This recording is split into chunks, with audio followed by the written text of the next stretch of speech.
தூத்துக்குடி மாவட்டம் முரப்பநாடு அருகே உள்ள கோவில்பத்து கிராம நிர்வாக அலுவலர் லூர்து பிரான்சிஸ் வெட்டி கொலை செய்யப்பட்டிருக்கக்கூடிய நிலையில தமிழக முதல்வரின் பொது நிவாரண நிதியிலிருந்து 1 கோடி ரூபாய் நிதியுதவியும் அவரது குடும்பத்திற்கு ஒரு அரசு பணியும் வழங்க உத்தரவிடப்பட்டிருக்கிறது.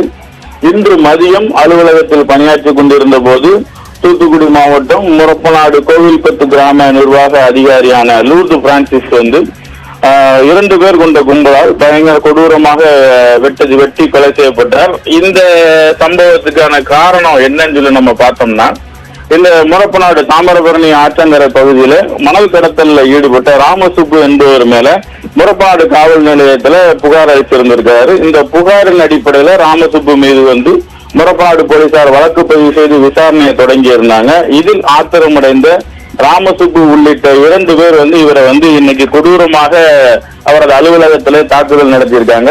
இதுல பயங்கர காயமடைஞ்ச விஏஓ நெல்லை அரசு மருத்துவமனையில சிகிச்சை பெற்று வந்த நிலையில உயிரிழந்திருந்தாரு.